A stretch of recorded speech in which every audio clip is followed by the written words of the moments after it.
Kjo është një ndër sallatat më të shijshme që të provoni.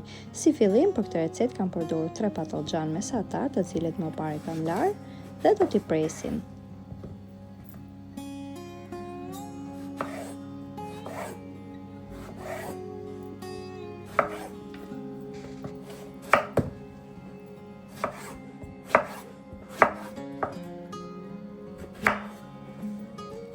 Pasi kemi përfunduar me prerjen e patlıcanëve, do t'i vendosim në një enë tjetër. Më pas do t'i hedhim krip dhe do t'i lëmë në ujë për rreth 20 deri në 30 minuta, në mënyrë të tillë që të iki hillësia dhe gjithashtu bëhen më të buta pas pjekjes. Gjithashtu do të presim disa speca. Nuk kam përdorur speca të kuq, por ju mund të përdorni edhe speca të tjerë sipas dëshirës.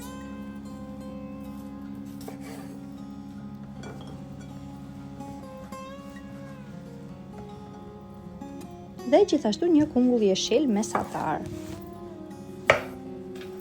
Në të njëjtën mënyrë do të bëjmë dhe me kungull, do ta presim.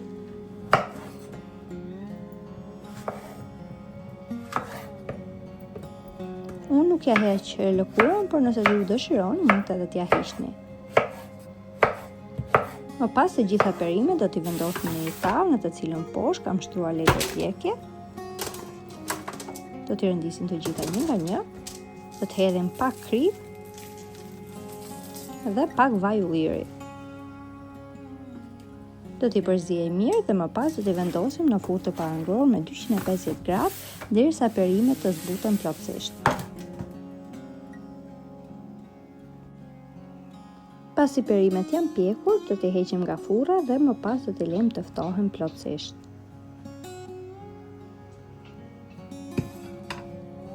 Pasi perimet e ftohur, do t'i kalojmë të gjitha në një pjatë.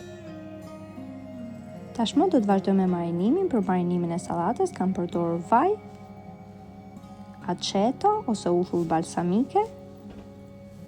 Gjithashtu kam përdorur uthull të kuqe ose uthull molle sipas dëshirës, hudhra dhe majdanos të freskët. Gjithashtu mund t'i hidhni edhe pak krip sipas dëshirës dhe do ta përziej mirë.